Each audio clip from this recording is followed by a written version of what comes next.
भारत की राजनीति में कहा जाता है कि दिल्ली की सत्ता का रास्ता उत्तर प्रदेश से होकर गुजरता है। यहां जीत का मतलब है दिल्ली का रास्ता साफ। पर इस बार जिस तरह से अभी तक कई विशेषज्ञ और सर्वे रिपोर्ट आ रही हैं, उससे यह तो साफ है कि मोदी के लिए दिल्ली का 2 बार रास्ता बनाने वाला प्रदेश इस बार उनके लिए मुश्किल पैदा कर रहा है। ऐसे में सवाल यही उठता है कि सबसे अच्छे मुख्यमंत्रियों में गिने जाने वाले योगी आदित्यनाथ का जादू उत्तर प्रदेश में कम हो रहा है, या फिर विपक्ष ने बहुत ही अच्छा चुनाव लड़ा है, या फिर इसके पीछे कोई और ही कारण है। इन कारणों को शायद आम जनता न जान पाए, लेकिन राजनीति में दिलचस्पी रखने वाले और राजनीति में अंदरूनी पकड़ रखने वाले लोग जरूर समझ सकते हैं। उत्तर प्रदेश में बीजेपी की राजनीति में योगी आदित्यनाथ मोदी से बड़ा कद रखते हैं। मतलब उत्तर प्रदेश जैसे सबसे ज्यादा लोकसभा सीट वाले राज्य में बीजेपी को वर्तमान समय में देखें तो राजनीति उत्तर प्रदेश के मुख्यमंत्री योगी आदित्यनाथ के आसपास ही घूमती है। योगी से बड़ा चेहरा इस समय यूपी में बीजेपी के पास कोई दूसरा है नहीं। योगी विपक्ष के नेताओं की तुलना में भी सभी नेताओं से कई कदम आगे दिखाई देते हैं। ऐसे में सवाल यही है कि इतने पॉपुलर फेस होने के बाद भी उत्तर प्रदेश में बीजेपी फंसती नजर क्यों आ रही है, फिर भले वो ज्यादा या कुछ सीटों पर ही सही।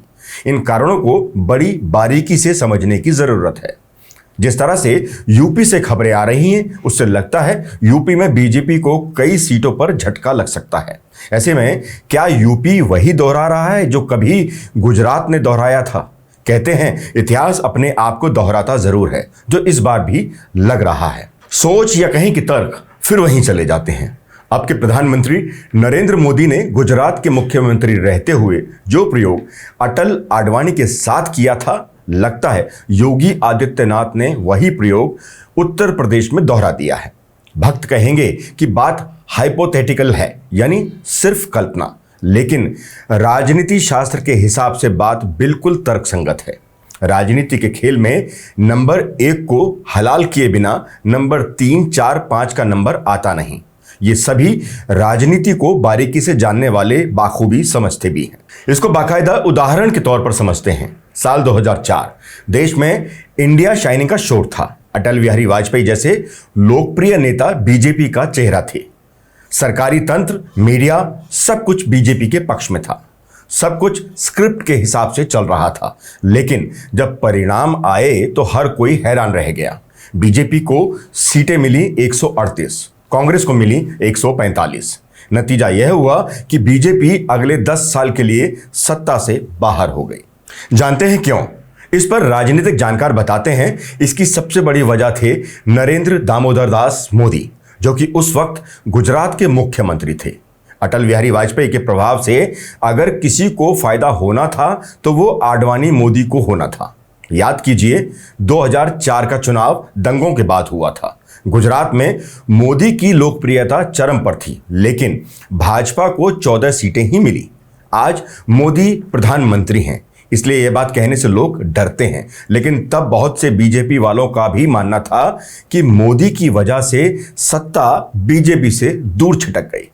साल 2009 गुजरात में लगभग वही 2004 वाली कहानी दोहराई गई, बस किरदार बदल गए। इस बार बीजेपी का चेहरा नरेंद्र मोदी के गुरु लाल कृष्ण आडवाणी थे।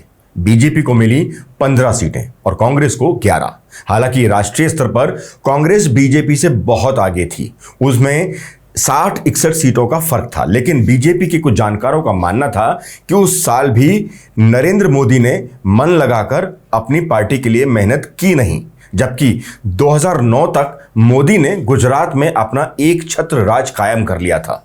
जानकारों का मानना है कि मोदी ने संघ विहिप के जो समानांतर सत्ताएं थीं, उनके लोग थे, उनकी सक्रियता को शून्य कर दिया था। जो करना था उन्हें ही करना था, लेकिन उन्होंने किया नहीं। क्यों?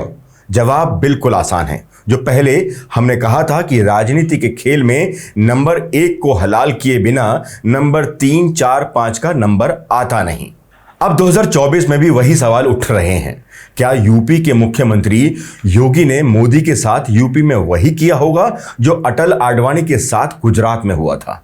आपको याद होगा एक समय 2019 में चर्चा उठी थी कि आदित्यनाथ योगी से उत्तर प्रदेश की कुर्सी छीनी जा सकती है। अंदर खाने ये खबर भी थी कि योगी ने इस पर कड़ी आपत्ति जताई थी। बीजेपी आला कमान भी जानता था कि योगी की नाराजगी इस समय भारतीय जनता पार्टी को नुकसान पहुंचा सकती है, जिसके बाद योगी आदित्यनाथ अपनी कुर्सी बचाने में सफल रहे थे। अब एक बार फिर वही चर्चाएं हैं कि योगी की कुर्सी को खतरा है। अरविंद केजरीवाल तो खुलकर इस पर बोल भी चुके हैं। मतलब कहीं ना कहीं आग जरूर है, इसलिए धुआं भी उठ रहा है। और अगर ऐसा है तो योगी आदित्यनाथ खुश तो बिल्कुल भी नहीं होंगे। योगी को बीजेपी समर्थक मोदी के बाद प्रधानमंत्री का चेहरा मानते हैं। तो क्या इसलिए योगी आदित्यनाथ के पर कतरने की कोशिश की जा रही है? यही कारण सबसे महत्वपूर्ण इस लोकसभा चुनाव में हो सकता है। तो क्या माना जाए कि योगी की नाराजगी मोदी के लिए भारी साबित हो सकती है? सिर्फ अंधभक्तों को छोड़कर इस बात को कोई खारिज नहीं करेगा कि अगर मोदी कमजोर नहीं होंगे तो योगी का नंबर लगेगा नहीं। राजनीतिक रूप से देश के सबसे महत्वपूर्ण राज्य के लोकप्रिय नेता को अगर प्रधानमंत्री बनना है तो उसे दूसरों को हराने से पहले अपने रास्ते से अवरोधों को हटाना होगा, फिर चाहे वो अपने हों या विपक्षी। अगर उत्तर प्रदेश के नतीजे बीजेपी की सोच के मुताबिक नहीं आए तो इस बात की पुष्टि हो भी जाएगी। यह हमारा आकलन है, बाकी ईवीएम खुलने ही वाली है, सब सामने आने ही वाला है। और इस जनता के सामने तो क्या योगी, क्या शाह और क्या नरेंद्र दामोदर दास मोदी, सबका गणित फेल है, बेकार है। इस वीडियो में बस इतना ही। नमस्कार।